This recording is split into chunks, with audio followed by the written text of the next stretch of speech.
Hello viewers, welcome செய்கிறேன் அக்மல் ஃபுட்டுக்கு. இன்றைக்கி பசங்களுக்கு ரொம்ப டேஸ்டியான ஒரு பிரேக்ஃபாஸ்ட் தாங்க செய்ய போகிறோம். இது பசங்க ரொம்ப விருப்பமாகவே சாப்பிடுவாங்க. சேமியா முட்டை தோசை தாங்க. வாங்க இப்போ எப்படி செய்யலான்ட்டு போய் பார்க்கலாம். நான் பேன் வச்சு இதில் தண்ணி நல்லாவே வச்சு கொதிக்க வச்சுக்கிட்டேங்க. இந்த மாதிரி கொதி வந்த பிறகு தாங்க சேமியா நம்ம போடணும். இதில் 1 டீஸ்பூன் எண்ணெய் போட்டுக்கிட்டேன். எண்ணெய் போடக்குள்ள உங்களுக்கு அந்த சேமியா ஒன்றோட ஒன்று ஒட்டாது. இது பார்த்திங்கன்னா வறுத்த சேமியாங்க. ஒரு 100 கிராம் இருக்கும் எடுத்துக்கிட்டேன். நம்ம இதில் போட்டுக்கலாம். இது நல்லாவே கொஞ்சம் நேரத்துக்கு சாஃப்ட் ஆகட்டும். ஒரு 2லேருந்து 3 நிமிஷம் விட்டிங்கனாவே சாஃப்ட் ஆகிடும். கொஞ்சமாக இதில் உப்பு சேர்த்துக்கலாம்.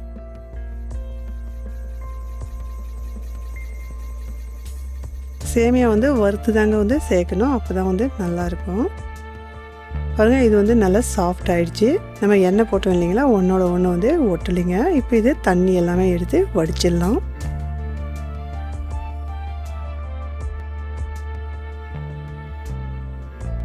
இப்போ அடுப்பில் நம்ம பேன் வச்சிடலாங்க. தேவையான அளவுக்கு எண்ணெய் போட்டுக்கலாம். 1 டேபிள் ஸ்பூன் எண்ணெய் போட்டாச்சு. எண்ணெய் நல்லாவே சூடாகட்டும். பொடியாக நல்லாவே வெங்காயத்துக்கு கட் பண்ணிக்கிட்டேங்க. இது பெரிய வெங்காயங்க. நல்லா 2 எடுத்துக்கிட்டேன். சின்னதாக இருந்தால் நீங்கள் 3 கூட போட்டுங்க.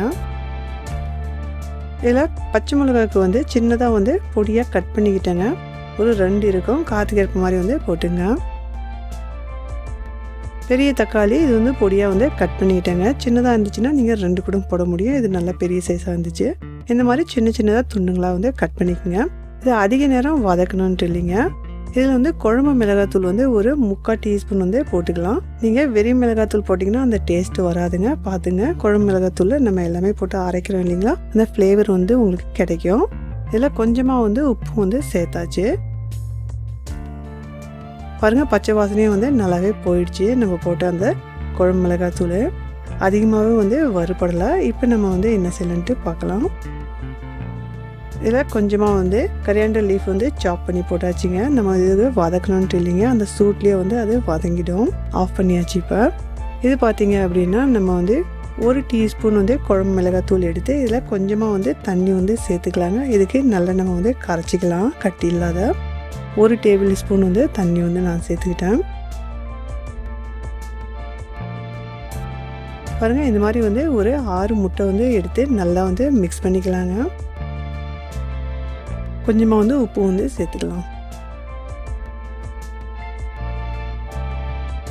இப்போ நம்ம கரைச்சோம் இல்லைங்களா, இந்த தூள் இதில் சேர்த்துக்கலாங்க. விழுதுக்கு நம்ம அந்த தூள் அப்படியே போட்டோம் அப்படின்னா உங்களுக்கு கெட்டி கெட்டியாக இருக்குங்க. அதனால தண்ணியில் போட்டு கரைச்சி போடுங்க, நல்லாயிருக்கும். நம்ம வதக்கின இந்த வெங்காயம் தக்காளி இதில் சேர்த்துக்கலாம்.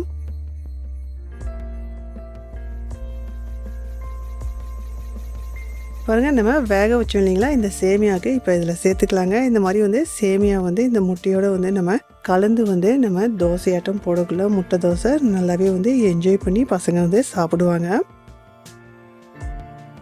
இந்த மாதிரி புதுசாக நீங்கள் செஞ்சு கொடுத்தீங்க அப்படின்னா பசங்க ரொம்பவும் பிரேக்ஃபாஸ்ட்டு என்ஜாயபுளாக சாப்பிடுவாங்க. பாருங்கள், நல்லா மிக்ஸ் பண்ணிக்கிட்டோம்.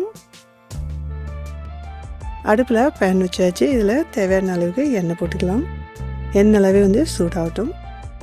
பாருங்க, நம்ம நல்லாவே மிக்ஸ் பண்ணிக்கிட்டோம் இல்லைங்களா. இப்போ இதில் போட்டுடலாம். உங்களுக்கு எவ்வளோ தேவையோ அந்த மாதிரி எடுத்து ஸ்ப்ரெட் பண்ணிக்கோங்க. நான் ஒரு 3 கரண்டி போட்டுக்கிட்டேன் சின்னதாக.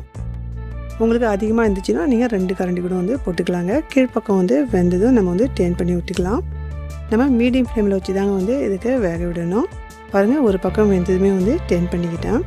இப்போ நம்ம இதில் போட்டுடலாம். இந்த ரெசிபி உங்களுக்கு பிடிச்சிருந்துச்சுன்னா மறக்காத ஃபேமிலி அண்ட் ஃப்ரெண்ட்ஸோட அதிகமாக ஷேர் பண்ணுங்கள். பக்கத்தில் இருக்க பெல் பட்டனுக்கும் ப்ரெஸ் பண்ணிக்கோங்க. பாருங்கள், 2 பக்கமும் எவ்வளோ சூப்பராக வெந்து வந்திருக்கு. Enjoy food.